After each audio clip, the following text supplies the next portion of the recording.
This is Tanya Pearson interviewing Thalia Zedek on January 26, 2018, in East Hampton, Mass. For the Women of Rock Oral History Project. Thank you so much. It's nice to meet you. Nice to meet you too. Thanks for coming to my house. Sure. Yeah, so like I just said, off camera, start right at the beginning. Where did you grow up? I grew up in D.C., Washington, D.C. In the city in the actual city probably till I was 10, and then in a very close suburb called Silver Spring, Maryland. Okay. And can you talk a bit about your family of origin, your parents? What did you do? What was your relationship like with them? Sure. My parents were both immigrants to this country, so I'm a first-generationer. My dad was originally from Lithuania and immigrated to Israel as a kid and then moved here, and my mother was from Germany originally and also immigrated to Israel as a kid, and they met over there, and they moved to the States. My dad got like a scholarship he was a mathematician, and he got a scholarship through some guy that he met in Israel to work on a Navy project, something like that. So he he got like sort of a free ride graduate thing. So he came here for that, and my mother, they were already seeing each other then. My mother kind of followed him there, and they both ended up in Boston, and where I've lived most of my life, which is kind of funny. So that was the first place they lived. But then he ended up getting a job at the University of Maryland, so they moved to D.C. So that's how we ended up in D.C. Oh, okay. Yeah, Boston, full circle. That'll come up later, though. Do you have any siblings? Yeah, I have one brother. I have an older brother, a couple of years older than me, named Dan. What was your relationship like with him growing up? It was really good. I mean, I always looked up to him and, followed him around. It was like the typical like little sister, I was totally his shadow, and it's funny because he actually ended up moving to Boston too because of his wife's job, and so we're still pretty close. Oh. We still and we remain close, but yeah, we were very close. He's a really great guy. He does all my record covers. He's a designer, art designer, and he did a lot of work for magazines, and he worked for the Globe for like 19 years, and now he just left that and he's teaching design and stuff. But he's also a musician, and he just started playing music again about, I don't know, 6 or 7 years ago. So we actually do shows together sometimes. And I was going to say, do you have a sibling band? We've never been in the same band, but we shared a bill a couple times. It's been fun, yeah. I think maybe the time has come. Maybe. Brother-sister duo. Yeah, we play together. I mean, when we used to, we'll play together sometimes, if we're like sitting around, but our musical tastes we have a lot of crossover, but it's also kind of different. Like he's way more sort of poppy than me, like way more sort of melodic type, sort of into more kind of like, I don't know. He's into a lot of different things, but it's just somewhat different style, but not so different that we don't play together. But on our bands play together. But yeah, I never thought about being in a band with him. I don't know why. Though of course my first band was with him when I was like 4 years old. We had a band called the American Sillies. That was actually my next question. I wanted to know if you were exposed to music at an early age, or was creativity something that was nurtured in your household? Yeah, I mean it was to a certain extent. Like both of my parents were really, really into music. My dad's passed away. My mom's still alive, and she's still really, really into music. And neither of them played seriously, but they were into it and they wanted us to play. So we had like this really crappy piano that we had for a while that stayed, in the family for like 50 years. But no one could really play it very well. And I think my dad played a little recorder. remember he had a recorder.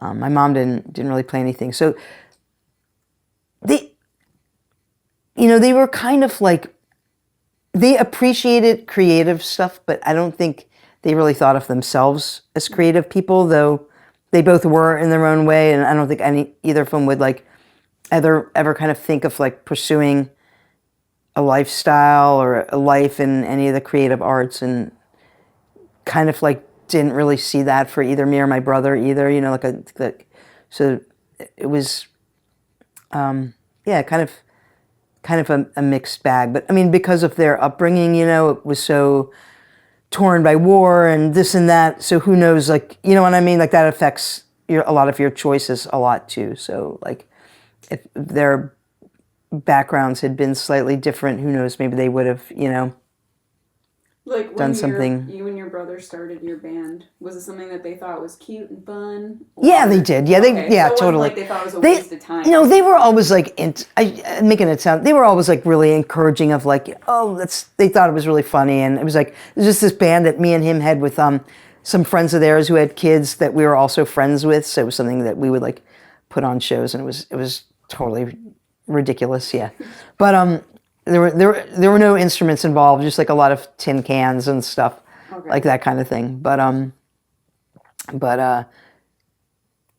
So it wasn't serious, but they were always supportive of me. Like I wanted to play clarinet, and I wanted to play this instrument and that, and they were pretty supportive of that. Yeah.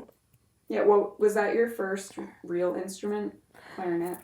Kind of. Yeah. I guess you could say that. I mean, when I was 10, we moved to England for a year, and while I was there, like they kind of had like mandatory music programs there, and everyone had to play recorder there. It was kind of this weird thing, and but you just did, and it was like music class over there was kind of like it wasn't an elective. It was like you had to learn it, but I loved it. And actually, the person that taught my grade was actually the music teacher for the whole school, and she was a really terrible teacher, so I didn't learn anything except for music, but I was totally fine with it because like she was always teaching some other grades music class, so we always had to go with her. It's kind of like a weird, I don't know, British school thing.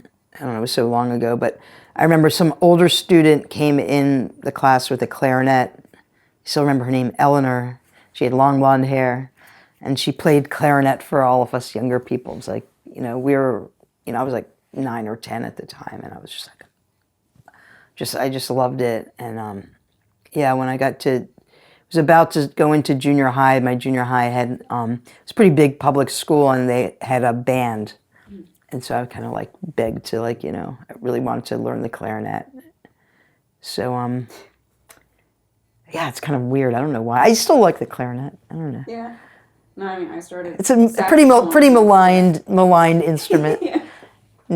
Bad clarinet players are really horrible to listen to. Yep. What kind of student were you? You're talking about when you were 10. Like what kind of student were you? Did you like school? What was your relationship like with your peers? Like how'd you fit in? I did not really like school. I don't really know why. But I didn't like school, and I didn't really. I always had friends, but I was never like super popular, but I wasn't like super unpopular either. But yeah, I don't know.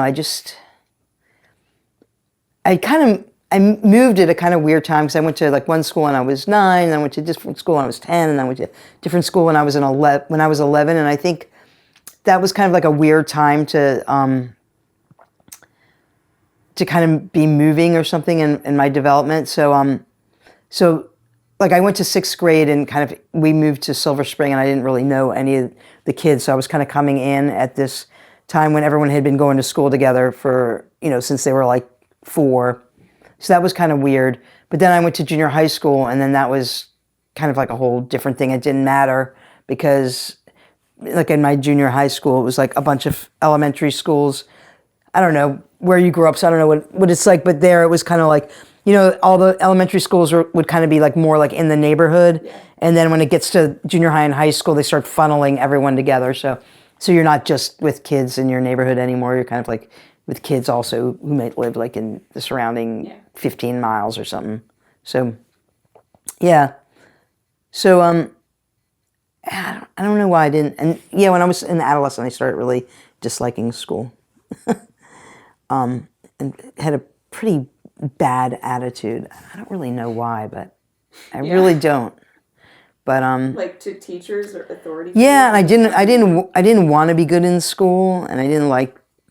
Yeah, I don't know. It was just like I wasn't bad. Like I wasn't like. I mean, I was kind of bad actually, but I wasn't the kind of bad that you'd be like, oh, everyone knows Thalia, she's a troublemaker. I wasn't like that kind of bad, you know. But I don't know. Can you talk a little bit about? I think Patti Smith was like the first kind of punk, you know, music that you ever heard, but can you kind of talk about your introduction to that kind of music? Yeah, I mean, I can't, I think, okay, well, I guess I was, went to high school with this woman who I met, and she went on to do a lot of many years of music with Azalea Snail. She turned me on to everything. So I heard Patti Smith on the radio, and I was already into playing music, and I had my little bands. I was really into like Bob Dylan, and I played with my friend Pat down the street, and she lent me her guitar, and that's how I learned how to play guitar, and like we'd write songs together, blah, blah, blah. And then I heard Patti Smith, and I was just like, oh my God. And I went out and bought the record, and got really, really into that. And then I was like in high school. I think I just went my first year in high school, and there was this girl like who looked really cool, and she was wearing a Patti Smith T-shirt, which I'd never seen before, and I was just like, oh my God, who is it? And she was really always dressed in black and really kind of like, I was just like fascinated. And we ended up being in the same art class. It was actually the only art class I ever took in my life, and we got to be friends, and she just turned me on to so much music. I would just go over to her house, and she had like, her bedroom was in the basement, and she, you know, was Trouser Press, Cream Magazine, like X-Ray Specs, like she just like taught me everything. Lou Reed, this is Lou Reed, you gotta listen to this, you know. He was in this really great band, Velvet Underground. I think I kind of knew that stuff a little bit, maybe not even, though, and just like everything, Tom Petty, and we had like a little band together, and we started playing together, and you know, yeah, it was, so I have to, if it wasn't for her, I mean, I would have found out about it eventually, I think, but she just turned me on to like so much stuff. And that was in high school. So were you? I was in high school. Together in high school? No, we never played a show together. Like actually, we never even had a name for our band. But I remember some of the songs we had. We had some songs, but we never like really did anything. And she wasn't really that into playing music then. Like she was an artist, and she was like older than me, like a year, I think 1 year, maybe two. No, I think 1 year older than me. I said feel like two though. She might have been 2 years older than me. But and she was really into going to New York. And she got into New York, she got into the Fashion Institute of Technology. She's really into being an artist and a writer. I wasn't really that into playing music. So I played with her, and then I started playing with other people in high school. And by then I was pretty into punk, and my brother had moved to New York, and he was pretty into punk. Like he took me to see X-Ray Specs at CBGB's when I was like 16 or something. And so, and he played, I remember like the first time I ever heard the Sex Pistols was visiting him in New York, and I was just like, I remember I was like I'd gotten really stoned. I was a big pot smoker back then, and I just remember like putting on the Sex Pistols, and I thought they were so evil. I just remember like just being like completely like, oh my God, it just sounded like satanic to me, but yeah. I was really into the Clash, and and really into the Ramones, probably more than like the Sex Pistols. I was a big Ramones fan, and they used to play at the University of Maryland a lot. And when I was coming up, the drinking age was 18, and it was really easy to get a fake ID and really easy, to pass for 18 when you're like 15 or 16. They weren't very strict about it back then either. So I went in and I saw a ton of shows when I was really, really young. And I used to like hitchhike to DC with Abby, me and Abby. And I saw the Cramps, and I saw like the Urban Verbs, and, Patti Smith a bunch of times. I used to see the Ramones a lot. So, yeah, so I guess I don't know. Not a bad introduction. No, no. And like not a bad time to be that age and alive too. Well, I was really, that whole generation, I was talking with someone about it because I was trying to figure out like, what was my generation? Because like, and someone said that there's a really weird name for it. Damn, now I can't remember it because I'd never heard it before, but they'd be like, oh, you're the tail end of the baby boomers. It's like, I am not a baby boomer. I've like nothing, technically I am if you look at it. Oh. And I'm kind of like Gen X, maybe. There's a bit of an overlap, but then I was reading about it, and there is actually a name for my particular generation, which is You're in one of those gray in-between areas. Yeah, but I think it does have a name because we kind of grew up missing the 60s. So we grew up thinking like everything good is gone and like very disillusioned because that was the whole Watergate and like, and the Vietnam War was still happening when I was a kid, and the big oil crisis, and there was, I don't know, just like and then music really sucked. On the top 40 really sucked, and all the cool 60s people were dead or fucked up, and and I was just like, I missed it. We just grew up being like, we missed it. So when punk happened for like that, for us, it was just like, finally I have something that's, you know what I mean? Yeah. It's my generation, that's new and different. Like I'm not just going to be like, oh, why wasn't I born 10 years ago, or 10 years before, so. Yeah. So what were your expectations for yourself as a teenager? Did you have plans after high school? I know you went to college briefly, but did you want to further your education? Was music something that you considered doing full time at that point? Yeah, I really wanted to play music. That's what I really wanted to do. I like before I graduated from high school, I had started playing in bands and had done like a little bit of recording, and I mean nothing like, I wasn't successful at it or very good at it, but I was really, that's all I really wanted to do, and like, and my parents were not really that into that idea. So I gave college a try, and for like a semester, and got in a band immediately when I got to school. I went to school in Boston, at Boston University, and was in like 3 bands like my first semester there, and then just did that one semester, and then it was like, oh great. Short? Yeah, it was like 1 semester. Yeah, I did 1 semester, yeah. Okay. And I was like, okay, well, I'm in 3 bands now. Yeah, I don't have time for school anymore, but I never liked school like we talked about before. I really didn't like it. I never wanted to go. I don't know why, I really don't know why, but I did okay in that 1 semester. I think I, got mostly A's. I definitely didn't flunk out, and I worked really hard, and I was just like, I hate this. Yeah. I have no thirst for knowledge. It's a terrible thing to say, but you know what I mean? Or for that kind of knowledge, you know what I mean? Yeah. I don't know. That's going to be your quote. I could see me like maybe like going back to school now, but I don't think I would. But like now sometimes when like my niece and nephew are in college, or I'll talk to someone who's in school, and they'll explain to me what they're studying, and I'll be like, wow, that sounds really interesting.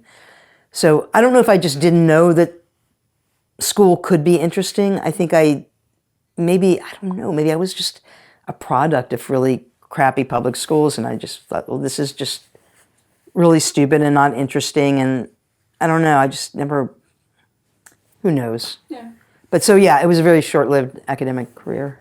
And how did you? So then you were just living in Boston. Yes, I was just living in Boston, How working. Are you supporting yourself? I was working at. I've had a gazillion different jobs. I think. First, I was working. I think my first job when I left school was at a supermarket, Beacon Supermarket, where I worked on and off for a few years, and I did kind of like supermarket type stuff, and then had a bunch of. I even worked in an abortion clinic once for a couple days. That only lasted a couple days. I was a little queasy. Oh. I think at one point they were like, "You look kind of green, you know. Are you okay?" I was like, "Yeah." Oh wait, doing medical stuff, like not just. At I was kind of like, desk? yeah, I was kind of like sterilizing stuff, and I guess Oh. it wasn't really quite for me. But I did a lot of other stuff, and then I worked at a record store for a while, and then did like house cleaning. A friend of mine kind of like started his own house cleaning business, and that was kind of a good and flexible way to make money under the table, and yeah, just everything, you know, just the usual sort of kind of jobs, I guess, that musicians have. Yeah. And then kind of like, I ended up in sort of like the restaurant and catering industry, and that's kind of like where I've kind of stayed and discovered that I actually really enjoy cooking and doing that kind of stuff, and it's also kind of like I've been able to, you know, be in pretty flexible jobs that way. So Okay. not doing that much of that right now, but But that's what you've done pretty much your whole that's kind of what I ended up, career. doing after kind of like bouncing around between a lot of different things. I'd say probably, I think I started like in the 90s is probably when I started doing that. Like one of the guys in Com was working in a catering company, and I had already been working in restaurants on and off for a while, and it's like, wow, you make a lot more money when you're doing catering, and yeah. I didn't know that. Yeah. Do you want? So, was Dangerous Birds like your first kind of big, or I guess like recognizable band that you played in Boston? Because I didn't even realize you were playing in 3 different bands out of college. And Dangerous Birds did not die in a plane crash.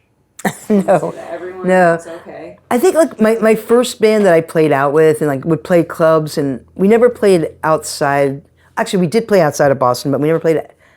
And we did play out. I was going to say we never played out of state, but we did play out of state too. But I know we played in Portland, and I think we might have played in Rhode Island. Was a band called White Women, and that was in that with this woman Leslie Green and Dolores Paradise and Judy Jetson. And that was, my first 2 bands were all female bands, so I did that first, and a couple of the women in the band were older than me, and kind of knew the ropes and stuff, and that was like my first exposure, you know. Okay. Like I didn't get shows then or, you know, really do anything. I was just kind of like, wow. And I started off as like the drummer, and then I moved to guitar, and then I somehow, the keyboard player who was the lead singer moved to drums, and I by default became the singer because the bass player was tone deaf. So, Oh. and the kind of leader of the band was Dolores Paradise, who she was married to this iconic figure in the early underground Boston scene. This guy Lou Miami, he's passed away now, but he had a band, Lou Miami and the Cosmetics, that were really big then, and she had been his music teacher, and then they got married and had a kid and stuff. But she was like. Yeah, so she was like, no, Judy can't sing. Tone deaf. That's funny. Yeah, so you said that both of those bands were all female bands. Yeah. And I always wonder because I don't want to make a broad and general statement because maybe you've played with women since then, but you've been in primarily like mixed gender, or you have fronted, you know, you've played in bands with guys. Was it like was it a conscious choice to play in all women band at that time? And has it been a conscious choice that you've made, like, not to play in all-female bands, or have things just happened the way that they've happened? I think the all-female band, well, the first band, I think that was Dolores' idea to be like an all-female band. And I think Dangerous Birds kind of was a conscious decision too. That was after I left White Women. I knew all the other women from other bands, seeing their other bands. So Marjorie and Karen, the bass player and drummer, were in this band called People in Stores that I really liked. And Lori Green, I knew from her like solo stuff. And yeah, so we just kind of called all the girls that were like playing in other bands. They were all playing in mixed bands, and we formed this all-girl band. And I don't know. I guess it was kind of conscious, but I really can't remember. I guess it kind of was. And then when Dangerous Birds broke up, it wasn't conscious. Like, oh, I don't want to play with women anymore. But after, I think I was like, yeah, I want to play with just like whoever I have a musical, connection with, whether they're male or female. And it ended up being Uzi was all men. But like, yeah, with Live Skull, there was always another woman in Live Skull, and kind of.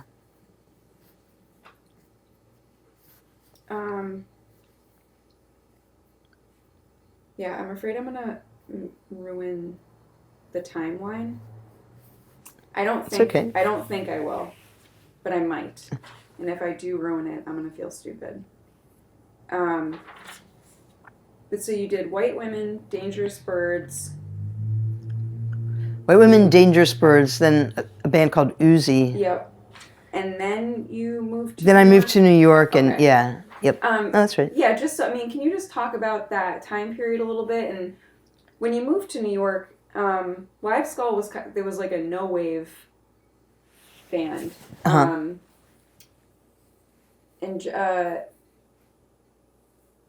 Okay, so I'll leave the second half of that question for later. But if you could just talk about what was like whatever you think is most pertinent about that time period, or like which bands were kind of important to you, since this is your story. Yeah.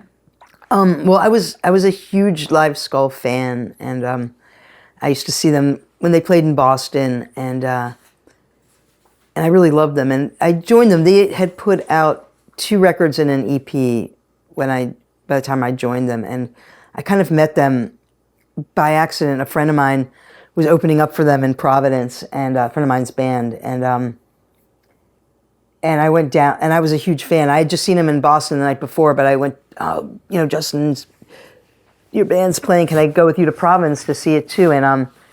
And so I was hanging out with my friend's band in the dressing room, and Live Skull were there, and they were super friendly, and I don't know, we just started talking, and they were like, what's your name? And I guess I have a kind of unusual name, and it turns out that they had known my band Uzi.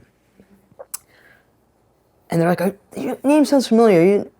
And we had put out a record actually on Homestead, and Live Skull had a record out on Homestead. So we started talking, and I told him that Uzi had broken up, and we exchanged numbers or something, and I didn't know it then, but they had kind of like were about to like kind of go through this change where they had decided they wanted a lead singer, because the 3 of them. There was 3 of them, Tom, Mark, and Marnie, were all sharing singing, but I guess none of them really wanted to, and they felt like it was taken away from the music, or I don't really understand why, but exactly everything that went into it. I think they were also about to transition with a different drummer and stuff, and there was some other stuff I found out later that was going on. But they wanted a lead singer, and they got in touch with me, and it was kind of like my dream. Like, I mean, I loved this band. It was like kind of like if there's any band I would have wanted to join, So, I was in another band, a band called Via, that sort of bridged that time, and those ended up convincing Via to move to New York with me, and that was this. So they all moved there too, and they had some connections there, But and I joined Live Skull, and I was kind of doing both bands for a while, and then did more and more Live Skull. But I was really into Sonic Youth at the time, and I'd seen them pretty early on. I think Dangerous Birds might have even done a show with them, like at Danceteria. So I was really into the whole New York scene and knew it pretty well, like Lydia Lunch's stuff and ESG and that whole sort of 80s New York thing. It was a great scene, and I was really, really into it. Bush Tetras, and there was a lot of back and forth between Boston and New York then, so I was familiar with, I wasn't friends with the people, but I knew like a lot of the New York bands and stuff, and yeah. I am impressed that you got an entire band to follow you to New York, though. Because did you break up with Via while you were still in New York and playing with Live Skull? Well, so I convinced those guys to move to New York, and we were all like really into the band at the time, and yeah, I just wanted to do both, and they wanted to move, and like it just worked for a lot of different reasons, but then like we all ended up getting pretty messed up on drugs, and it kind of like, so then, and different people got messed up quicker or slower than others, and it just kind of like, that pretty much was, yeah, we weren't really able to hold it together. But when one of the people moved back to Boston fairly quick, but they were all younger like then too, and so some of them were like going to school in New York, and you know they were like younger than me by probably about, I don't know, I was pretty young then too, but they were like probably like 4 or 5 years younger than me, and so yeah, we kind of we kept it going for a while, but kind of like drifted apart. But it was through that band, that's how I met Chris Brokaw from Com and became friends with him, because he was really good friends with one of the main guys, Jerry DiRienzo.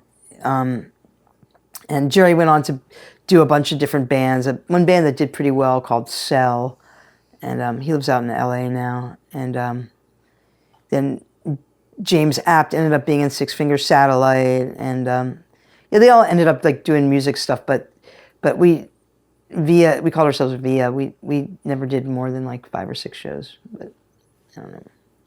Were drugs more prevalent in the New York scene than like in Boston at the time? I mean, was it part of that?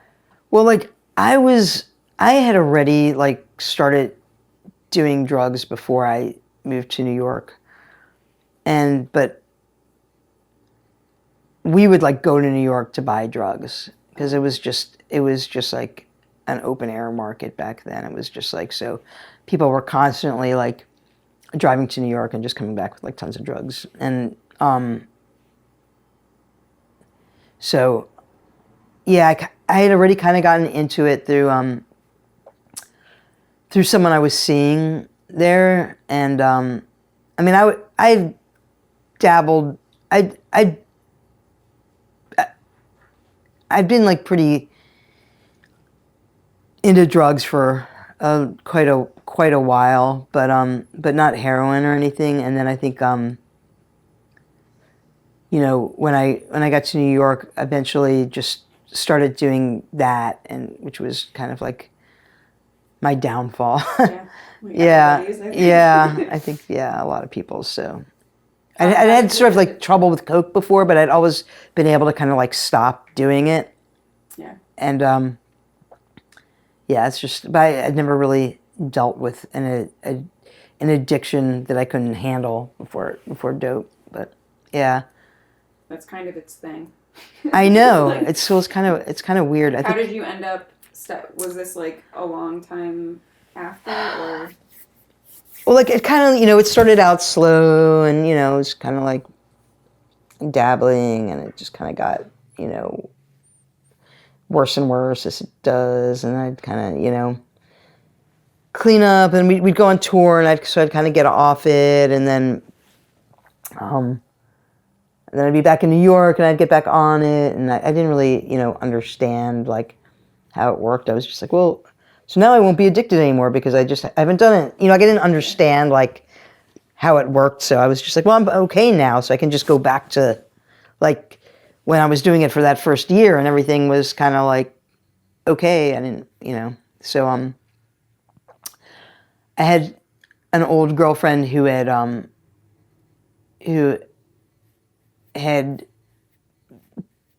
been sober for a while. She had a big drinking problem, and she joined the program, and she got sober, and she could see what was happening with me, and kind of like just put it out there, like, if you ever want to get off this stuff, I'm here for you, and I'll help you, and stuff like that, and yeah, eventually I took her up on that, and it wasn't like it was a smooth. It's kind of a very bumpy, kind of like not quite crash landing, and it didn't, take the first time, but I consider myself really fortunate to have made it, survive that, and not had to deal with that again, knock on wood. Yeah. But, yeah. So, Good. yeah, so it was good. It was good. I mean, I don't know if my path through it or whatever is the typical one, but yeah. So that was good. I know now, kind of like hearing about everything with the opioid crisis, and I just like, I mean, it's a whole different generation and kind of like a completely different scene, but having been there, I just feel so bad I'm just like, oh, this is so terrible. God. Yeah, I lost track of It's awful. people that I know who die every year from some. It starts with a lot of them start with prescription medication, and then right. That's the difference, is because that stuff didn't exist then, and so, but, yeah, no, and now it's so awful, and it's so dangerous, and I'm glad it's getting. At least it seems like now everyone is like, holy shit, this is an epidemic. You know what I mean? And like, even like, it's not just the kids or the people in the shadows. Everyone is like, oh yeah, this is like a huge fucking problem, national problem. And so hopefully, I mean, basically what they need to do is put some effing money in. It's like the whole healthcare system. This is part of the whole problem. You know what I mean? And there is no, there's no socialized healthcare. There's no help for people with mental problems. There's no help for people with, addiction problems, or, I mean, it's there, but you have to be very lucky or very fortunate to be able to access it, and, It's a whole different interview. Yeah. Yeah, like, I have so much to say about it. Yeah. And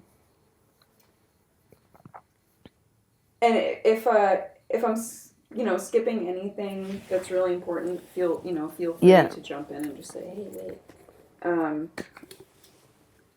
But can you talk about? So you said that your bandmates in Via introduced you to Chris Brokaw, who you were later in Come With. But can you talk a bit about Come's formation, and you had moved back to Boston?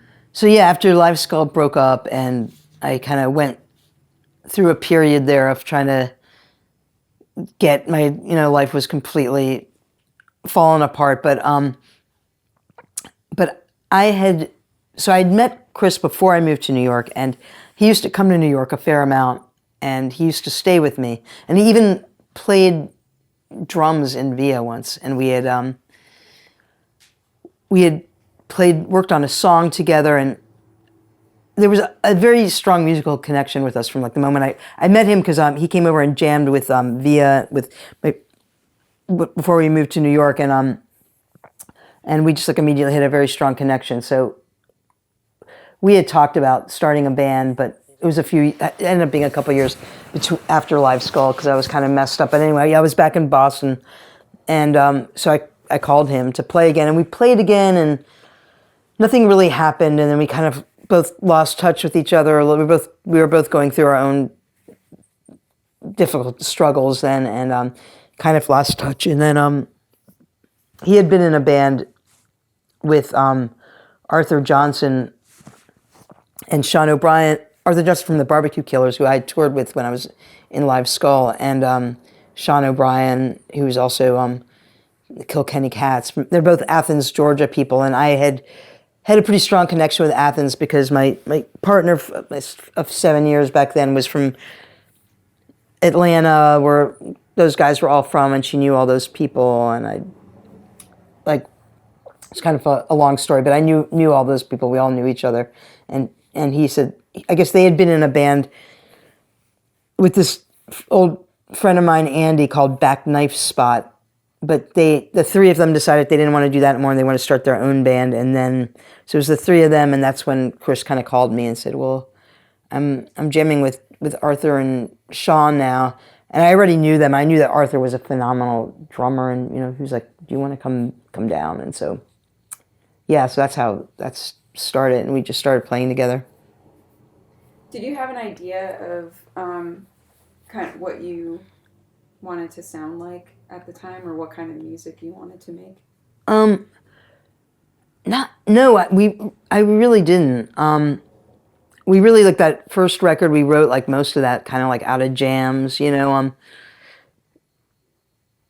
and Chris would usually, one of us would usually come up with sort of like the main riffs, but we all worked on them together. And I guess I was surprised actually at what was coming out. So I was kind of like, wow, this is what we sound like. And I didn't know what to expect because it was different from any other band that I'd been in. I mean, I kind of knew that I wanted to do, I knew that I wanted to play guitar in a band because in Live Skull I was just singing pretty much. And that was fun. It was kind of liberating, and it was definitely, I could get a lot more fucked up and put on a good show, which I didn't have to worry about. Like, I mean, I enjoyed it. That aspect of it, but I felt like I wanted to write the music and help shape the music in a band. And when you're a singer, you can, I mean, you make up your vocal lines and your lyrics, but I wanted a bigger part in the sound of the band. So I knew that I wanted to play guitar. I knew that I wanted it to be like song oriented as opposed to sort of like style, this style or that style. Yeah, I think I knew that I wanted to be a little bit like more rock than sort of Live Skull was, because Live Skull was more sort of like coming from like sort of avant-garde and kind of stuff like that, and I wanted it to be a little more rock and roll or something. Come came up in the Boston scene in the 90s. In the 90s, yeah. There's a lot happening in the 90s. It was a great decade for women, but also the Boston scene at the time was kind of like on the map. How did you fit into that scene at the time, and how were you received by like audiences when you played in Boston? I think we were really well received. I mean, because I had already been around for a while, because I had started so young and like, playing out. So even though I was probably like 26 or 27 at the time Come started, could that be right? No, I wasn't. Well, yeah, maybe when we first started playing, and then by the time the first record came out, I was older. I was like over 30, but yeah, I'd been around for a while, and there was a really cool scene then, and a bunch of that had come from the 80s scene. So I like this guy Billy Ruane, who kind of started the whole club at the Middle East Club, and this guy Tom Johnston, who I'd been friends with and had known from back in the 80s, had gotten into like sort of managing bands, and he was like managing the Lemonheads and Bullet LaVolta, and he was like really, really supportive of me when I was kind of like a mess and wanted to play again. And he was like, whatever your next project is, I want to manage it. And I was kind of like, okay. So yeah, we kind of, we started out like, it was kind of like worked out really good for us. I guess it was just sort of the right place at the right time. Like Tom got us some shows, and Billy was really supportive, and Chris was playing in Codeine at the time, which was like this, they had just gotten asked to do a single on Sub Pop, and Chris was like, "Oh, you should come down and check out my other band." And I had been a little bit in touch with like Bruce Pavitt had been interested in from Sub Pop had been interested in the Dangerous Birds. He had contacted me a couple of times. We were on one when they were doing cassettes, and so they were kind of like partial. Like Uzi had kind of had a buzz, and Live Skull had kind of had a buzz. So it was kind of people had kind of heard of us, and yeah, it was kind of like things were kind of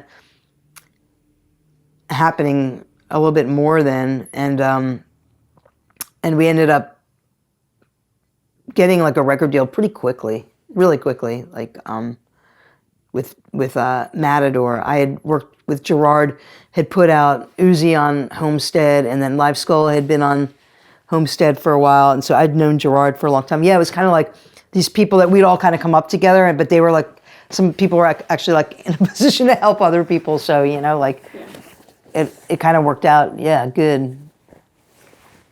And you toured and supported. Yeah, we toured a lot. Commercially successful bands at the time too, right? Yeah, we did some big tours, definitely. Like we toured with Nirvana on the tour, the In Utero tour, that the Breeders were on, and who else did we tour? We toured with Dinosaur Jr. a lot. We toured with Pavement a lot, and like the Dirty Three, and Buffalo Tom, who were kind of like we were kind of like the little brother band to Buffalo Tom, because our manager Tom Johnson had managed them. So yeah, Tom really helped us a lot, because Tom had already had contacts with sort of like different record labels and stuff because of this band Bullet La Volta and Buffalo Tom and stuff. So so I'm just trying to think of how to like phrase this so that, because I don't mean this to sound insulting at all. You're like indie rock, like underground royalty in a way. Like when people talk about you and when people talk about Come, they usually say like Thalia Zedek's, severely underrated artist and musician. What do you? Because I can't figure it out. So why do you think that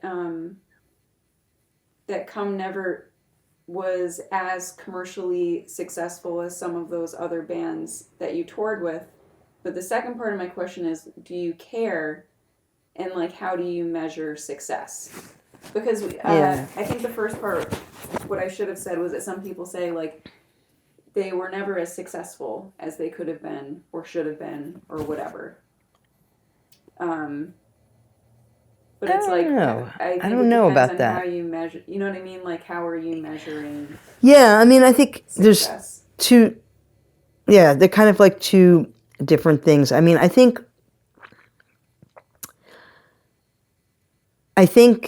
there are reasons that we didn't become as popular as like some of the bands we toured with, like Dinosaur Jr. and because I feel like that it doesn't. I don't get it. See, I kind of get it though. Now I think I kind of get it. I think for one thing, I will blame myself, because I think that I've got kind of a strange voice. It's not a really beautiful voice. It's not a really Maskus has a strange voice. I know he does too. he does, but in a different way, in a more Neil Young type way. And I think like so I think that might have been part of it, that I didn't have like a really conventionally really pretty or necessarily like melodic, at least in Come, the way I was singing voice. I don't know. Maybe that's part of it. And I think that our music was like a little difficult. You know what I mean? Like a little difficult to. I think that we had like the best fans. I mean, we still do. We still have like Come fans. People be like, oh, I love you. Like it's like the people that were into it and got it really, really were into it and got it. Yeah. But it wasn't, I don't think, necessarily ever going to be a commercially viable band. And I think that was probably because of the music. I would guess to some extent. But I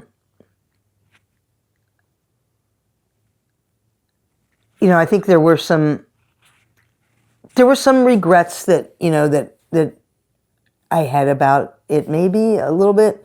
Like we were not really that ambitious to be commercially successful. Like we were like, because we were kind of caught up in that whole like thing when all the major labels were courting everybody, and we did not really want to be a part of that. So I think that was part of it too. Is we were very cautious about and never really believed it.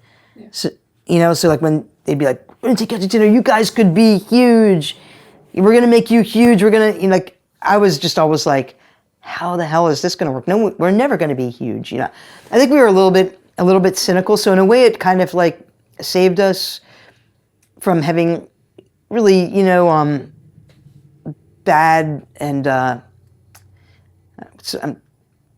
heartbroken experiences, because I think we were all like kind of cynical in that way, or just kind of, we didn't want to be sellouts. I guess we were like enough of like, I don't know, I can't describe it. Like I like never thought it would be a good idea to like be on a major label ever.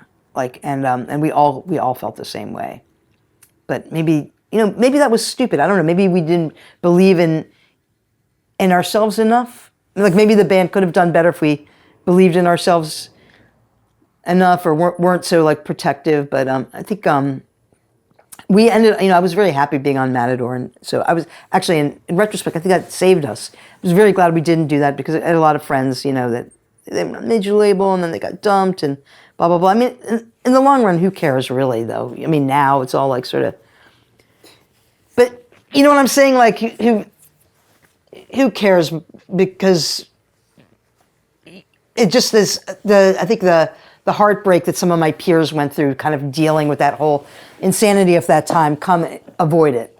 For better, for worse. And I think it was for better. Like, the worst part is we never became super successful, and in the end, people drifted off, and maybe the band could have stayed together a little longer if we'd gotten a little more successful. But then on the other hand, we're all still friends, and we're happy with ourselves, and and so that's that aspect of it, the business aspect, which is kind of a ridiculous thing to talk about, and it's such ancient history now, because the music world has changed. Like, so it's kind of like, sometimes there's this professor at UMass Boston that he's kind of a music fan, and he's asked me to come. He teaches an American Studies class, and he's asked me to come talk to his classes. And it's just because it's like history. Like, so what was the music scene like that? Well, back then, you know what I mean? Like, they're like record labels, because a lot of the people who take the class are musicians. They're all like younger. So it's so it really is.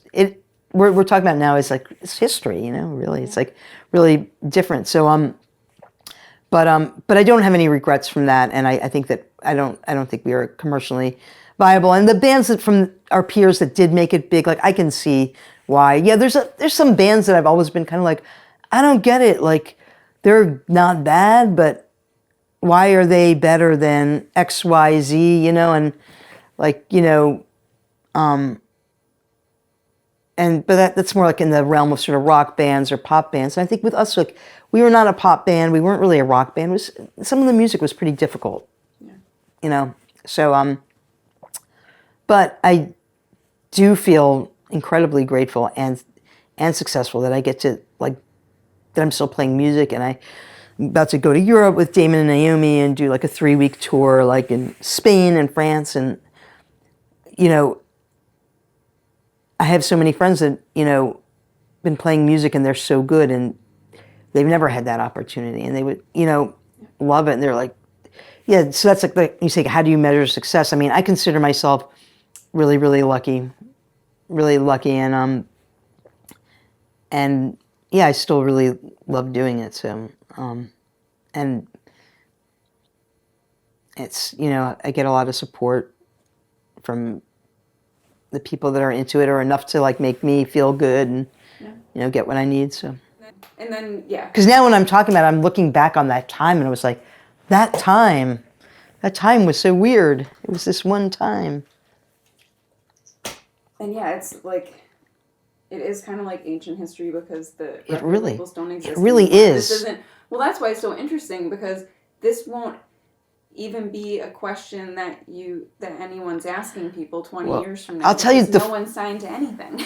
I'll tell you a really funny thing is like, when I was talking to this class, which this guy Jeffrey Melnick, he always asked me to do it. He just asked me again. True. Oh yeah, but it's like the kids, and they're not even kids, because a lot of the students at UMass are veterans, and like it's a city school where it's not like a lot of people don't go straight from high school in there, but so I shouldn't call them kids, but they get graded on class participation, so I always get like a ton of questions at the end. And I think like my favorite question was like this kid asked me like, so what do you think is like the biggest difference between like when you were like touring like in the 80s and like touring now, And I was like, what's made the biggest difference in there? And I was like, GPS.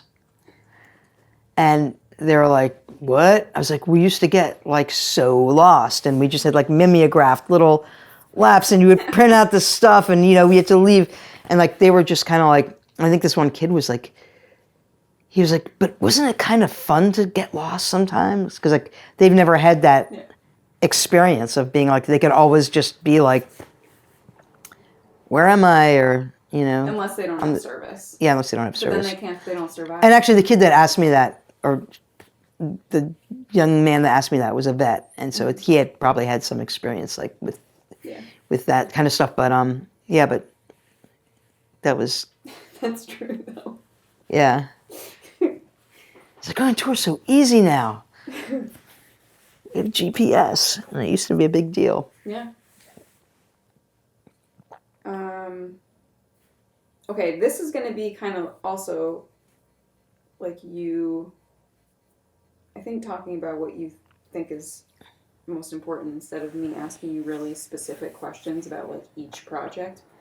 Because I just feel like you can go online and like look up your discography, so, but, well, I guess what led to Come's disbandment, and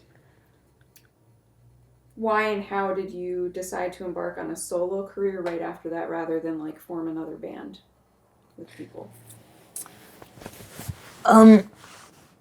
Well, so I think what led to Come's disbandment was after Sean and Arthur, our first rhythm section, they left after the second record, and we found a drummer eventually, but we never really found a permanent bass player, and we found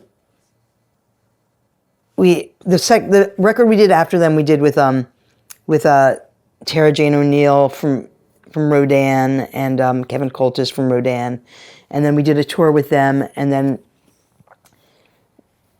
then we came back to town, and then we did this sort of like more acoustic-y type tour with my friend Nancy on drums and my friend Beth on piano, and it was kind of like this unplugged type thing, and then we came back, and Chris was like, I want to play rock songs again, and he had heard about Daniel Coughlin, who ended up being our last drummer, and also played with me in the TZ band for like the first like 8 years of that, and so we wrote a record with Daniel, and Winston from Fuzzy was playing with bass with us, but Winston was in another band, and then we had this other bass player, this guy Zasha, who actually I just did a tour with last year, our old bass player, Zasha Steinfurth. I recruited him and a drummer friend of his to do a European tour, but he played with us a bunch, and anyway, I just remember like, I don't know, we just didn't really have a band, and Chris had started like doing a lot of solo stuff, and he wasn't we had been kind of writing partners, and then I don't know, we kind of had a falling out, sort of. We weren't really getting along that well for a few different reasons, and then he was playing in a gazillion other bands, and we used to write together, and then I remember being like, kind of like, he's like, well, I'm really, do you have anything you want? You have any cool riffs? I'm like, no. Do you? And he's like, no. But he was like writing this. He was getting into instrumental music, so he's like, well, I've been writing stuff, but it's all like for my solo instrumental project. And I was kind of like, and I was like, well, let's. And then he started playing with Steve Wynn, like going on the road with him, and I was like, let's just take a break and think about it, and then like his tour that was supposed to be 4 months, it ended up turning into a 9-month tour, and I think I kind of had this time limit where I was like, I was kind of like, just forget it, let's not do this, because it just seemed like he wasn't into writing, and I felt like if I wanted the band to go on, I was going to have to carry the whole weight of it, and I just wasn't into doing that. So I was like, if I'm going to be doing all the writing, I'm going to have it be under my own name, and So Come was collaborative? It was pretty collaborative. Like, first it was like really collaborative between the four of us, and then with the original bass player and drummer, and then because we didn't have a rhythm section for a while, we were playing with different people, we kind of made the decision to be more flexible about it, and by then it was kind of like, well, me and Chris were kind of like the main songwriter, so we would still write together, and we would kind of write separately, and he started kind of writing songs for himself to sing, and we would write together. So we were just kind of like, however it gets done, like, you know what I mean? Like, sometimes I've got a bit in piece, I don't know what to do with it, and so we worked well together, but then also sometimes one or the other of us would come in with a complete song.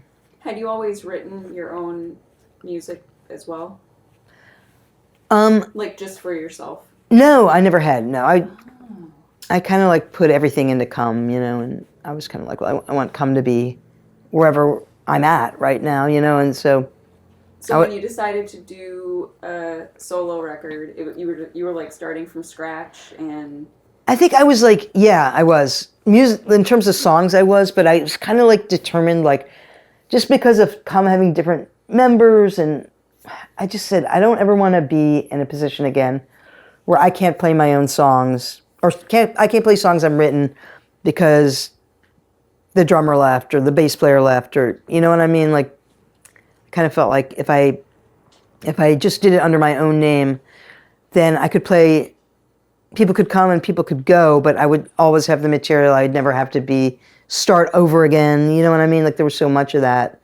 Like I just had started over so many times by that point, that I was just kind of like, I'll just keep it loose. So I was just going under my own name, and I was like, I like playing with these people, but life happens and people move on, and they get married, or they go to school, or they lose a job or get a job, or whoever knows, and that was kind of like a way that I wouldn't have to be like sort of dependent on other people, because I think like when our first rhythm section left in Come, like we would get a lot, everyone really loved Arthur and Sean. I really loved them too. I mean, when we did the reunion tour and stuff, it was with them, and it was just so much fun. Like, there's so much chemistry there. And so after they left, like, people were like, well, how can you keep going without them? I was just so tired of, like that kind of thing. Like, I don't know. I guess I was a little burned out on sort of the whole band thing. So then I said that, and then the next thing I know, 15 years later, it's like I'm still playing with the exact same band,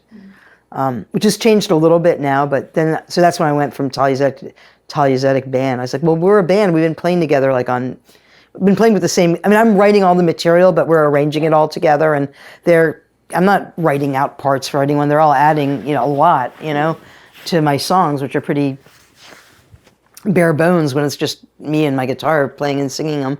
And so I was like, should we come up with a band name? And no one wanted to, so I was like, all right, well, let's call it the Thalia Zedek Band. And so we're up to like a 5-piece, and I was playing with, still playing with the same guys that played on the first record I did in 2001. I have a different drummer now, and kind of in between drummers a little bit now.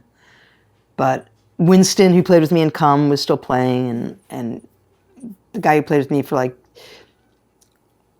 2000 to 2008, Daniel, was like the last Come drummer. So it's like, yeah, a lot of people I've known for a long time. My other question is, so like, you started off, your career started off, you're kind of like no wave. You played in some really weird bands. And I used to think of you as kind of like a noise musician or something almost. And I feel like you could see a lot of that in Come musically. And as your solo career has progressed, it's more like songs, melodies, verses, choruses. There's not too much crazy stuff. I just think that any kind of progression that a person has musically is like really interesting. And I was wondering if that has been a natural progression to you, going from kind of more noisy avant-garde music to more structured. But I've got a new songs. Band now. I don't know if you know my new E? Yeah. Oh no, I was gonna say okay. Okay, because now E is like kind of 2014, right? Yeah, we were just about to have our second record come out. I love E. Oh, cool! I love playing that band too. I like E a lot, and I love your solo stuff.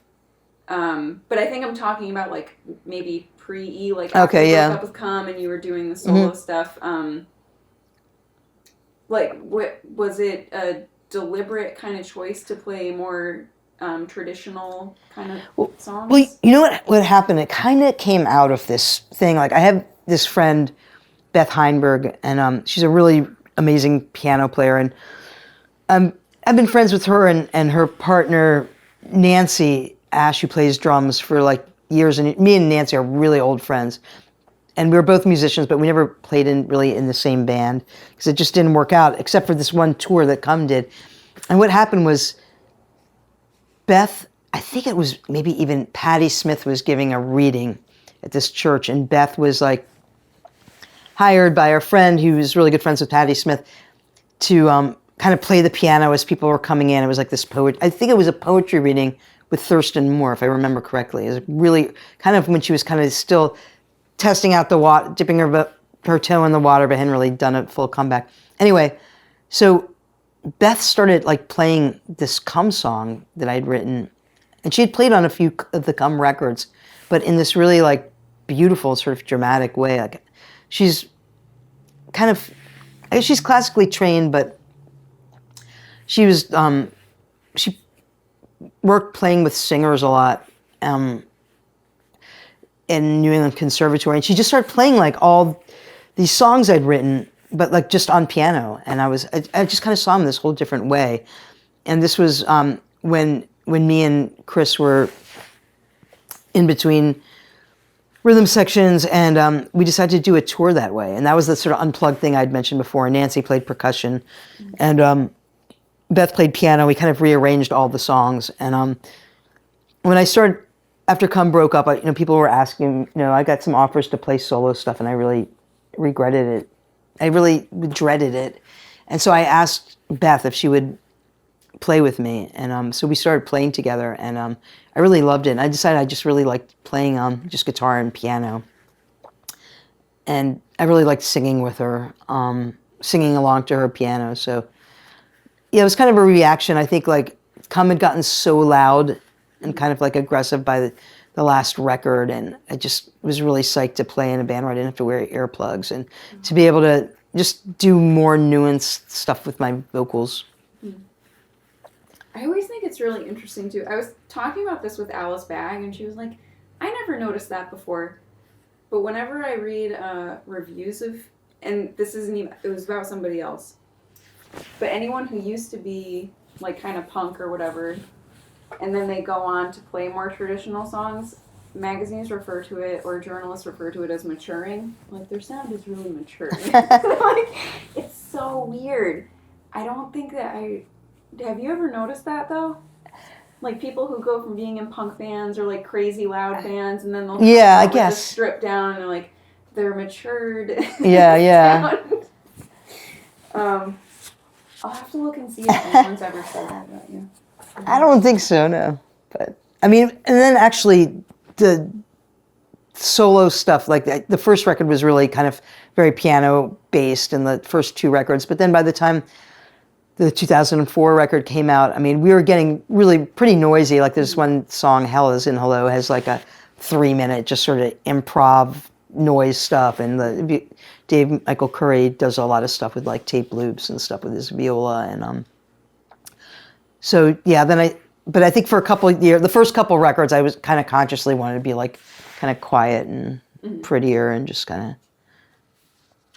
focus on songwriting. I was kind of like really into like listening to like a lot of Cat Power and just like really, I was listening to a lot more stripped down music, and it was really striking me, and I wanted to do something, just really strip stuff away and just have it be as sort of minimal as possible. Yeah. I forget the name of the song, but I'm obsessed with the video. Oh, what song is it?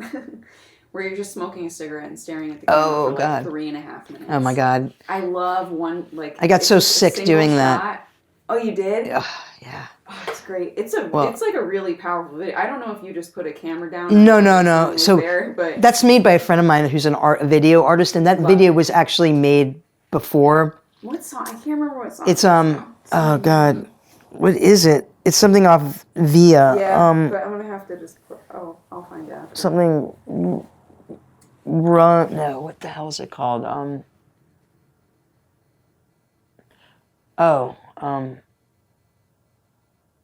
Did you ever uncover the other? Winning Hand, I think. That's it. Yeah. Okay. No, so Sue Ara, she's a really amazing artist, and she's an artist, and she did the cover for Don't Ask, Don't Tell, and she's been a friend of mine for a long time, and I've been a model for her for a long time. She started as a photographer, and then she moved into sort of this type of video that's almost kind of like moving paintings, and we've just collaborated a lot. So she had kind of made that video and had been shown like already a couple different places, having nothing to do with that song. And so because Thalia couldn't come over and film you, because I was kind of like one of her models, that she's kind of worked with the same people for a lot of years now. And I mean, sometimes she adds new ones, but she. Well, tell her I love it. So yeah, she did that thing of me smoking, and I was a really heavy smoker at the time, and that video came out. I had already quit smoking by the time that video had come out, but God, we both got so sick because I was smoking so much, and I guess it also makes you sick looking through a camera for a really long period of time. Can make you nauseous too. And I just remember like and then when she runs it kind of like backwards, you can kind of like see like this whole trippy thing. So that was a video she had done, and I had asked her if she would. She likes my music a lot, and I always ask her to like make videos for me. Would you make a video for a song? And she ended up actually just using that footage. Yeah, but she's wonderful. Suara Willitop is her name. She did the cover of the upcoming E record, which is amazing. It's a piece of hers is the art. She did the artwork, the cover art for that. Have I seen it yet? Or No, it hasn't come out yet. All right, good. No. And not till May. Oh, and what is your songwriting process? Has it differed depending on what project you're working on or what band you're working with, or do you tend to like work the same no matter what? I think it depends on who I'm working with. I mean, for the solo stuff, it's kind of like, for the, like E is another like really collaborative project. I mean, but this time like just real, very, very collaborative because like all three of us sort of write and we write together, and sometimes someone will come in with a piece of a song, but for the most part, it's really, really, really written in the rehearsal space, like, and kind of hammered out between the three of us, which is, I think, a really great way to write. But it's not. A lot of times people don't do it because you really have to have the time. You have to be living. You know what I mean? Near each other. You have to like put in the hours, just kind of like getting together, and so I like working like that. when I'm writing for like the TZ band, as I call it, my solo thing, it's just kind of like, I usually come up with music first, and I just play my guitar and noodle around, and that's kind of how I get inspired, which I hit on something. So I kind of work from a pretty, I guess, subconscious level. Like I'm never like, I want to sit down and write a song about this, that, the other. Or I want to sit down and write a country song or something like that. Do lyrics come second? The lyrics, yeah, they always come second, yeah. Sometimes they kind of come at the same time, and then that's the best. I love that. Because usually if I don't get the lyrics pretty soon after I get the music, then it becomes like a big struggle to get them, you know. Yeah, it's kind of weird because when I was a little kid, I wrote a lot of poetry, and I used to, before I did music. But when I started writing songs, I feel like the lyrics kind of had to fit into the music rather than the other way around.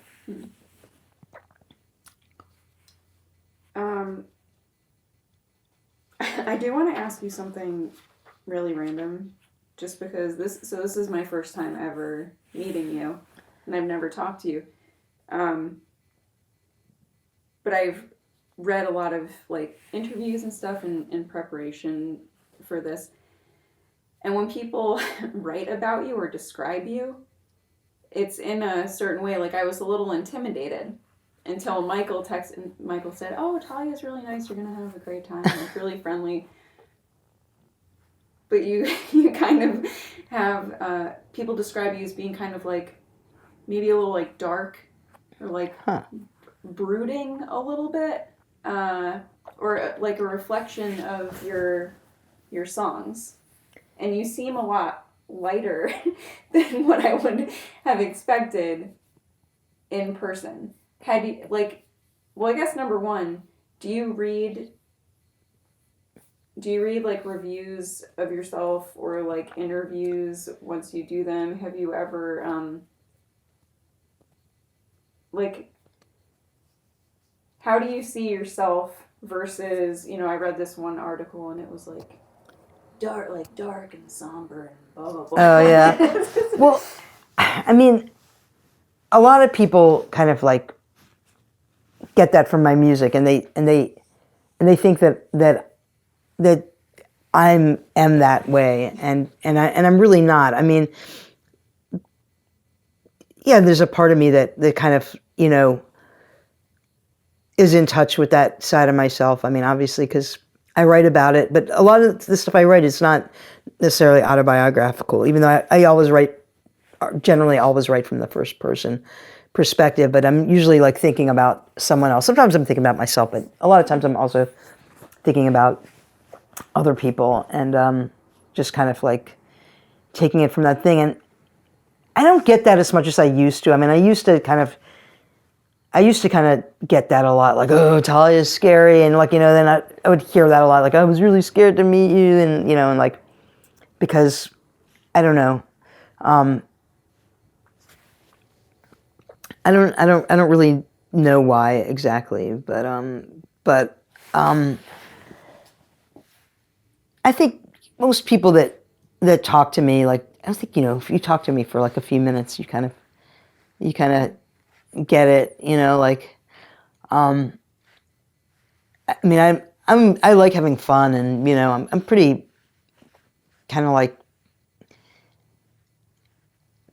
I don't know if I'd say happy-go-lucky, but like I don't sit around and brood. Like you'll mostly likely find me out at shows or doing whatever, and I'm a very social person, and yeah, I don't know.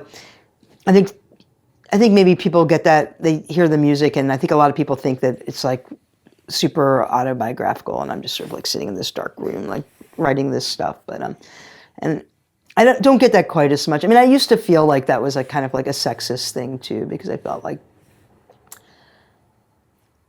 I remember having arguments with people because I was kind of like, why did everyone, if I was a man, no one would think that everything I write, I'm writing about myself. no one says that Nick Cave writes all his songs about himself, or Leonard Cohen writes every song. You know, it's just like I have an imagination too. I'm a writer. You know what I mean? And I write in this genre, but I'm not writing about things. Not everything I'm writing about is stuff that happened to me personally. You know, like I'm able to. You know, I kind of felt like that if a woman writes like kind of dark stuff, then it's assumed that she's really fucked up and dark. Whereas if a guy does it, it's just kind of like, oh, he's really deep, or like, you know what I mean? What a great storyteller. Yeah. I never Or something. thought So of that as a sexist thing. it always like I said, it really I haven't been getting that a lot lately, and I don't know if it's because maybe I just aged out of it or something, where like I don't seem threatening to people anymore, or whatever, you know, like I'm just, but it used to really bother me, and especially when people used to like just paint me as just kind of like especially in Common, some stuff was just like almost like suicidally like despondent person, which was just kind of like, what the fuck, you know what I mean? Like, I mean, there were some dark lyrics in Common for sure, but it's just I hated that when people kind of equated the two things. Yeah, so that used to bother me, but I think that kind of peaked out in with Come, and I feel like I've been getting less of that lately, though. So still get like the Marianne Faithfull like comparisons to my voice. It's just like fucking kills me. It's like That's what I was it's like listening to really. when you came in. Marianne Faithfull. I mean, I love Marianne Faithfull, but I'm just like so. I don't think I sound anything like her, I think it's and just like really boring. and I hate it. I know, it's just like really, like I've made like 8 solo records, and like you're still saying people are still writing the same thing about the 8th one as they are, and I think they're all really different. But I think that has kind of changed. I feel like I'm not getting that as much anymore, which is nice, and I feel like I've been happier kind of like with the with the I don't get like a ton of reviews or written about a ton, but I feel like for the most part it's pretty fair, whether it's positive or negative. Sometimes I read like kind of negative reviews of my records, and I'm kind of like, yeah, they're kind of right. Like I mean, I think like criticism, it's constructive. You can grow from it. So like I'm always trying to grow from stuff. So but yeah, I didn't like that very much, and it was horrible. Like, especially my people like my parents would read it, or like people I know would read it, and they just they would think like, I don't know. Some of it was actually kind of like scary from some stuff back in Com, but it was written by a very enthusiastic and well-meaning journalist, and it it got the band a lot of attention, but I never felt comfortable with it.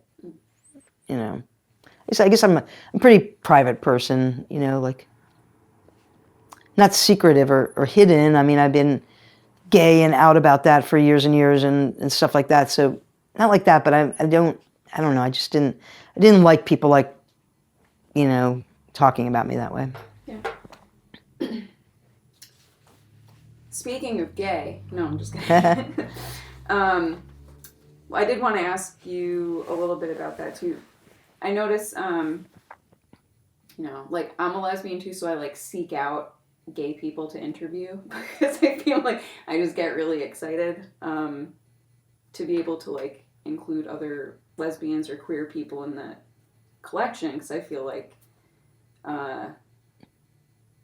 just a group of people who have been kind of marginalized in history. Well, yeah, I think we're all kind of attracted to each other, and or you kind of have that gaydar thing. I'm like, all right, how many lesbians do I have? And like, okay, gotta make sure it's even. I don't want it to be like all straight people. Yeah. But so you've pretty much always been out since the very beginning. Like, it's never something that you hid or felt like you couldn't mention as a musician or as a performer. Yeah, no, I never felt like that. Have you ever felt like being out was like prohibitive in any way being a working musician? I mean, no, I haven't.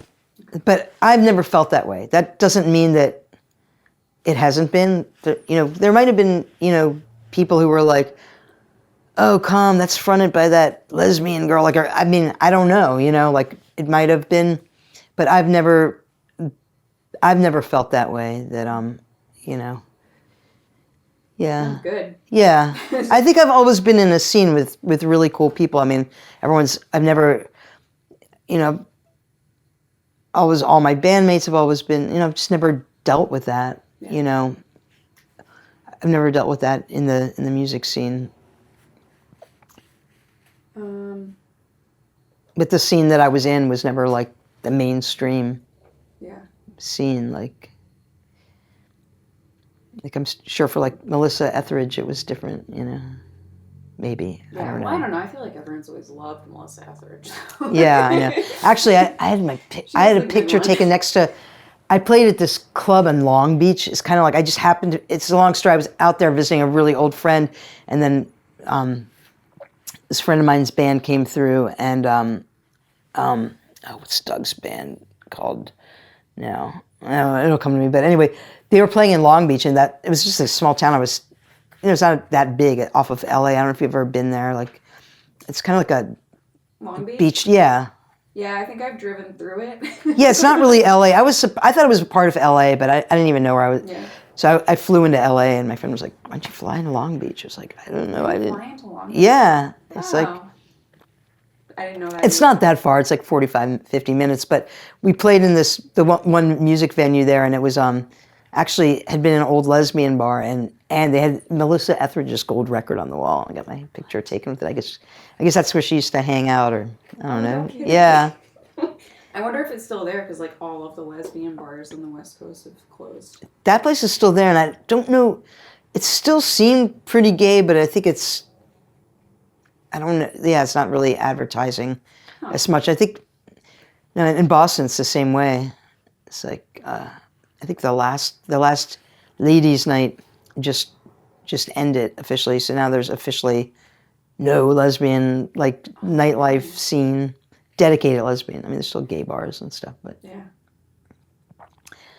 I haven't been in that scene in a long time. But I used to love it when I was younger, and I think it sucks that it's not there anymore. I know, like I complain about it, but I don't go out anymore. So, yeah. I mean, for other people, I think it's important. Let me see. Well, we sort of talked about this earlier, but you're still an active, like working, touring musician, and you've talked before about the difficulties that come with touring. Is it more difficult to survive or make a living as a musician or artist today than it was 10, 20, 30 years ago? Or are there like pros and cons to, we talked earlier about the music business. And Yeah. I mean, for me, I'd say it's harder. And I think probably in general it is because, people, a lot of younger kids now, they're not buying records. I mean, I remember talking to my brother about it. I have like a niece and nephew who are in their early 20s, and I was saying, yeah, like I know neither of them have ever bought a CD. We kind of like, or a record. And I was talking to my brother about it, bitching. He's like, yeah, Talia, but it's not just that they have never bought a record in their life. They've also never paid for a movie in their life, or a newspaper, or like, so it's this whole culture. Have you ever read that book, Culture Crash? It's like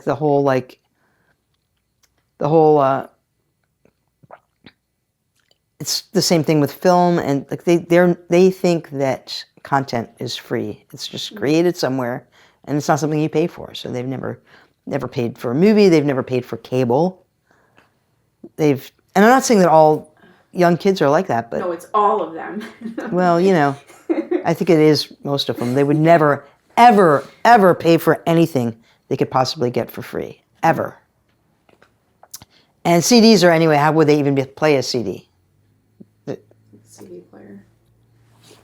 Can you still get those? I know. Don't know what those are. I know, and the computers don't take CDs anymore, so it's just kind of like even my drummer that I'm playing with now, and E. Gavin's like, because he might do some TZ band stuff with me. I was like, yeah, I'll get you a CD if the last record, and he was like, I don't have anything to play it on. I was like, Sophie and Michael just said that to me. yeah, so CDs are becoming completely obsolete. See, I just make sure I have something to. I still have all my CDs. Yeah, me too. Me too. I still have my cassettes, which I'm very glad I kept. But that was the point I was making. Is it like hard to make to survive? Yeah. So, I mean, I've seen when I started playing in the '80s, and with Dangerous Birds, and I was like 19 years old. We're getting $800 or $900 a show, and no one knew who we were. We didn't have a record out. All we ever put out at the most was like a single. Not every show, but like you got paid like, yeah. So I've seen it go up. I've seen it go down. So that was like a real high, point. And then things got really bad. And then in the 90s, kind of like things got good again. And I was like, oh my God, people are actually making money. All these people I know are making money playing music. Like, and like not just making money to survive, like actually getting rich, like buying houses and shit. I was just like, what the fuck, That was kind of during the come years, and then, and then that kind of went down again. And now, I think the thing is,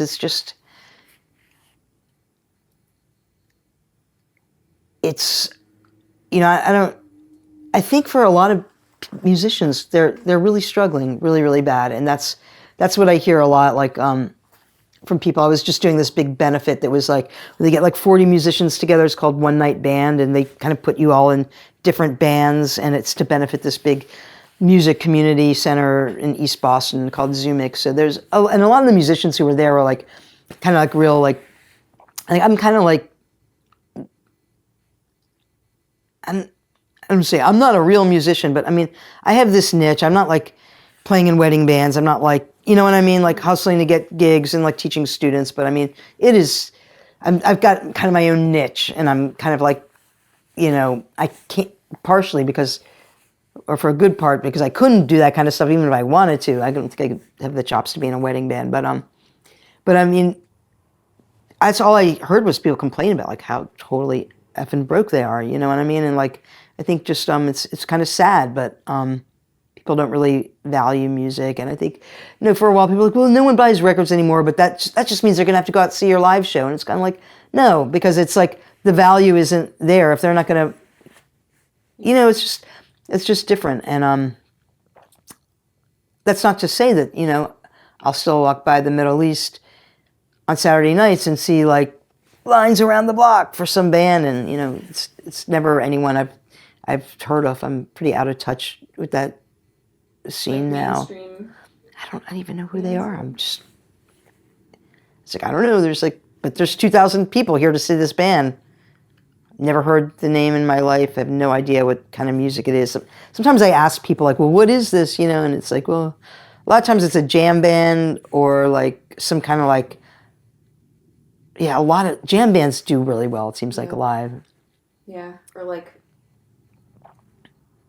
Fish cover band. Yep, yeah. Or there's that other big cover band. But yeah, that's so weird to me. I don't get it. But they go out and they buy records and they go to shows. Yeah. Have you seen like attendance drop in shows? I mean, is there a correlation? I mean, I think that kind of depends. Like,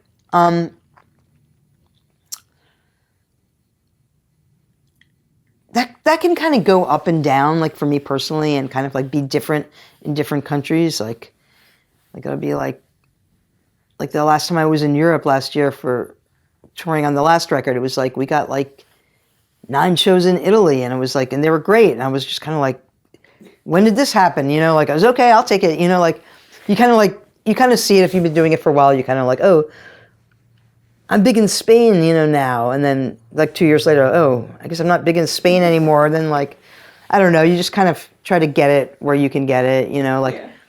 For a while for me now, like I haven't done a lot of touring in the interior of the country. I just kind of like or even on the West Coast. I've just kind of like eased on a little bit more, but it's, it's a struggle getting people out to shows. Yeah, you just, well, that was really funny when you just said, I'm big in Spain. Oh, I guess I'm not big in Spain anymore.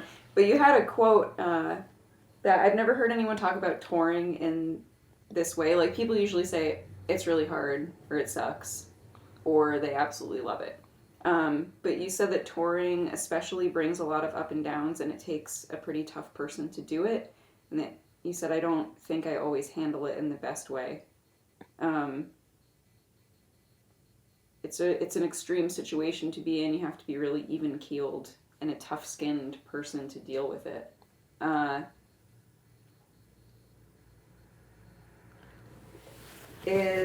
That sounds difficult to me? Like, yeah. But earlier you said that you're okay with constructive criticism. I'm not really. So I feel like I just would never be able to do something like that. But it must kind of, does it like wear on you after a while? It seems hard. I think it's hard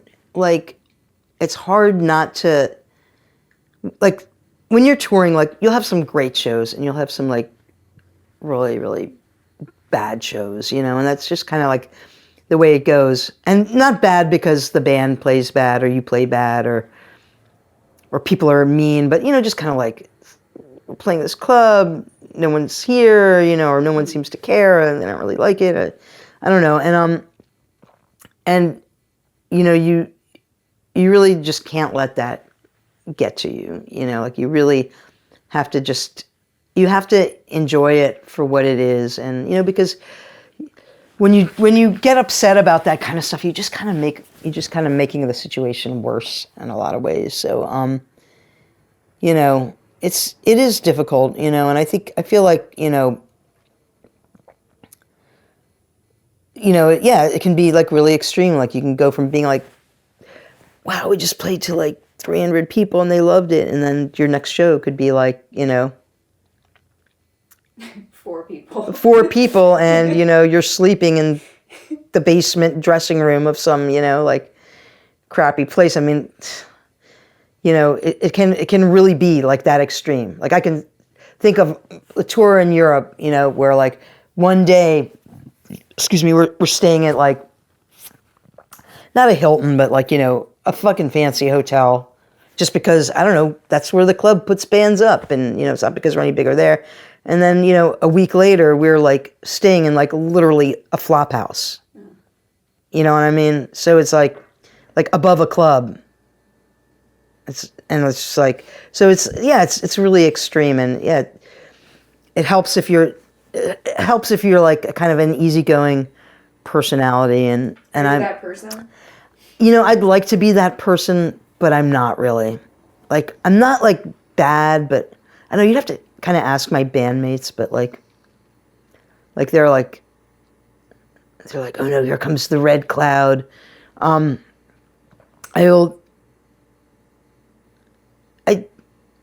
can be like a little bummed out if I feel like that we're not being treated well.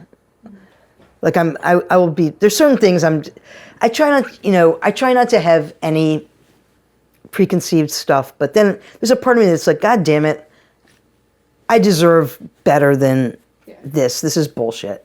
You know what I mean? Like, so I'm kind of like, yeah, I will get like that, but it's usually situations that a lot of other people who've been doing as long as me would never even be in, you know what I mean? But it's just, or never even put themselves in. Like, I don't feel like I'm being outlandish, but like I remember there was this tour that on the last E tour, it was like, we were playing this place in Venice, and the guy that booked the show was someone I'd worked with before, and Gavin had worked with before, and he was like, well, this place from Venice, you got to get there by boat. And we're like, well, how's that going to happen? Because we had all this really heavy equipment, and I was a little worried, but not too worried. But like the day of the storm, the day of the show, it was a gale, literally a gale. And we pulled to this loading dock outside Venice, and literally this little putt-putt rowboat comes out, and I'm like, we have to get in that. That's crazy. And we were like lowering like amplifiers, twins in cases into this little boat. There was one guy there like kind of helping us. He had done it before, obviously. Then we had to get in the boat, and it was pouring like torrential and wavy, and he turns it around, like one of those gondolas with the thing, and we were like under a tarp, huddled under a tarp, and I was like, this sucks. I was like, Thalia, think about all those poor refugees like crossing the Mediterranean. Don't get upset, but like that's like the level that it's on. Like it could be worse because you could be in a life raft crossing the Mediterranean right now. But I'm like, I was so drenched, and I felt like it was putting us at risk. I was feeling like everyone was fine, but I didn't feel safe. Like it was like a 10-foot drop down to the boat, and everyone helped me. But like, I'm fucking 56 years old, and like, like not like a kid. Like, and I didn't think it was funny, and like, I was just like, I was really pissed. And so, and everyone's like, why are you being so grouchy? I was like, well, this is bullshit. And like, I was literally, not only, because I had my suitcase too, not only was the amplifiers and all the guitars and everything, everything ended up being okay, but like, I was completely drenched. All my belongings were completely drenched, and there was other ways to get to the club. Yeah. And there was covered boats. I could see them, and just like, okay. So that's giving you one example of like, yeah, and with stuff like that, I don't know, I was just, and then what happened, like, so then he comes in, the promoter's like, well, I was already pretty pissed, but like, luckily, like, I always keep my stuff, I don't know why, but I just always keep my clothes in a plastic bag inside my suitcase. That's smart. And I must have known probably for things like that, but it's just this thing, and I was so glad that I did it. So actually, my clothes were dry, we got there, I was finally able to like, okay, I changed into some dry clothes.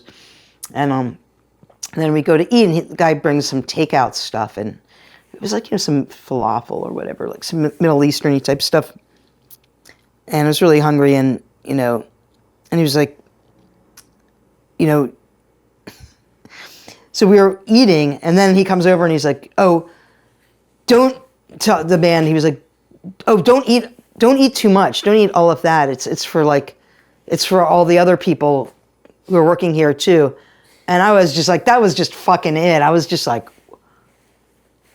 and it wasn't like that much. It was like, some takeout containers of like hummus and like one of like some, I was just like, so, and I didn't go off on him, but like, I can be pushed past my limit, but, and yeah, I can get there. And if I've had a couple drinks sometimes, it's like, so I can get pretty, there's been times that I can get pissed off on tour. And actually there's times that I've been pissed off on tour where I've like end up saving the band from like being completely ripped off and a lot of money. So it's like, sometimes it comes in handy, and like, I will stand up for myself, and I'm not super, super easygoing, but those are the kind of things, I mean, I think to me, those seem like pretty extreme, That sounds reasonable to me. Yeah. I mean, the rest of the guys in the band were like, well, it's fun, it's an adventure, I totally understand. I got fired from the first band I've ever been fired from in my life because of my bad attitude.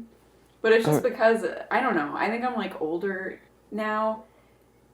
There's this thing here called punk time. Like, people don't bring their own equipment to shows. They're just like, does anyone have an amp or drums? Can I use your guitar? I don't bring one. And I'm just like, it's not fun for me to like start 2 hours late when I have to get up and go to work in the morning. But I just feel like younger people are more carefree. I think I'm just not that carefree anymore because I have like shit to do. Yeah. So I like having fun and playing music, but I have no patience for like disorganization or wasting my time. Yeah. It drives me insane. Oh, I know. I just want to play. But that's what I thought of. Yeah. I'm that person. And like, oh, isn't this fun? All of our stuff is ruined and our clothes are all wet. What a great... And I'm like, I know. I'm not like that, really. I'm not so good. I'm not so good with that kind of stuff. Then it's funny because then I talked to Chris Brokaw, and like, he had the same booking agent, and I was like, he's like, oh yeah, I played that shithole. And I was like, well, how did you get there? Like, did you get in the gondola? And he's like, no, I walked there. It's a 5-minute walk from the train station. I was just like, I knew it because somewhere in my head I knew like, this is not normal. Like, there's got to be like a safer way, but I think the guy just thought, I'm going to give him an experience. And he did. And, I got some footage on my phone. It was just beautiful because the next day when we loaded out back into the gondola, that his friend was running. It was sunny, and it was a beautiful way to get to the club, and much more romantic than going through the gondola. But I guess I just wasn't in the mood that day, I guess. Yeah. Okay, I just have the last questions I ask everyone in every interview. So they are kind of like gendered questions, but it's for a purpose, and everyone's answers are always different. Okay. What are your thoughts on the visibility of women in rock history? Is there a gender discrepancy? Is gender not really an issue at all? Or has it changed for better or worse? I think it's definitely changed for better. I think it used to be definitely sort of an anomaly and a sort of like entertainment value to have like, oh, girl band, and like it used to be, it's kind of like this really weird thing and tantalizing thing that people would want to see, and I really don't feel like it's like that anymore. I think there are some great all-female bands, but I think I love it because I think a lot of women like seeing that because it's like, yeah, woman power, but it's more seen like that than kind of like, oh, it's so weird. Go see a woman play rock drums. Wow, she can actually play. That kind of thing. I think has kind of like really changed. What about like? I think I'm thinking specifically about who is remembered in rock history. I guess I could use the rock canon as an example, and there's like a huge, obviously like a big gender discrepancy. Yeah. There. But do you feel like things are better for women in looking back like historically? Do you feel like from now on, maybe we'll kind of level the playing field a little bit so that the kind of like the context will be more gender balanced? Yeah, it seems like that to me. It really does. Like when I'm thinking of, I can think of so many, bands that are doing really well now that are fronted by women, or, women are a huge part of them, like Screaming Females and Waxahachie and St. Vincent, and, sort of over the, I could name more. I mean, there's a ton more. My friend's band, Whore Paint. Yeah. They're good friends when they do. I love them. Camp from Providence. Yeah. I heard you name drop them, and I was like, I have to get her to say. Oh yeah, this interview. Totally. I think E's friends with them. Jason's really good friends with them, and I remember I don't know them that well. What's the lead singer's name again? Reba. Right, I remember her from Made in Mexico. Like that was an amazing band, like from Providence bands, and I was never. I'm not really that close to like that Providence scene. Like some of my other friends in Boston were more tied into that. But yeah, I think we're trying to do a show with Whore Paint. And, no kidding. Yeah, yeah, and Whore Paint, yeah. Right, yeah. Well, I'll in May, I go to think, that. yeah. In May. Yeah. In Someone Providence. told me. I pretty much I put Whore Paint on like any show that They're amazing. I haven't seen them. They haven't played in a while because yeah, the last time I saw them, they don't play a lot because two of them have kids now, right? Yeah. And Hillary just like runs the girls. Yeah. Yeah. So she's they're not a busy at badass. all. Yeah. But yeah, I just think they're all great people too. They are. And they're nice and talented. Like when I love a band and then they end up being really nice people. And there's something, the way they're so free when they play. I really love it. There's so much joy in their music and stuff. All right, I'm glad. All right. That was one of my things I wanted to do, was get you to talk about them on here. And then, how do you feel about your role and or contribution to rock history as a whole? I don't know. I feel like, it's nice. I've definitely, feel like I've gotten some recognition from people, and that feels good. I don't really know, like, what my role was. I mean, I guess when I started out, it was a lot less I think women playing music was less common, and yeah, I feel like, you know, I hope I feel like it's been kind of good that I've just kind of, I think my contribution is that I've kind of been myself, and I'm kind of like, well, this is what I am. I'm gay. I'm not like a super femme gay person either, and you know, and I feel like I've tried to be like true to myself, and I feel like if I can give any contribution, it would be that you know, just kind of be true to yourself, and that's the way. That's what I think is important in music, and I think and art, and I think that's how you make good music and good art, by just not by trying to copy someone else or be something that you're not, and you know, try to not to. It's good to strive for stuff, to you know, to push yourself and everything, but you know, for better for worse, that's kind of what I've been. Does it Consistently matter to myself. you? Yeah. Does it matter to you that your work, you know, you have a pretty large body of work. Does it matter to you that is remembered like 20, 30, 40, 50 years from now? Well, I feel like,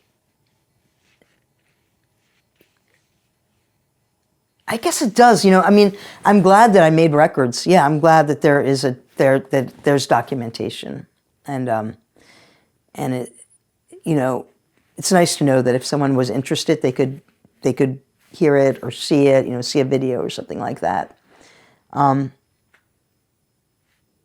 Yeah, because I don't know.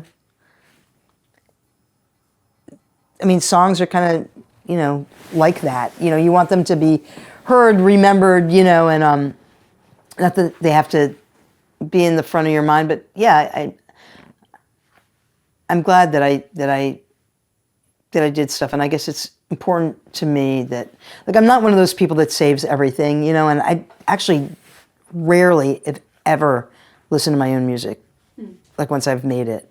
You know, I'll listen to it a bunch when I'm making and mixing the record, and I don't know. And then sometimes I will go back and listen to it and stuff, but to me, like, that's part of music is either performing it or having people listen to it. I feel like it's a giving art. You know, it's not, music isn't meant to be like kept in an attic or something like that. You know what I mean? So it's meant to be listened to. So yeah, so it's important to me.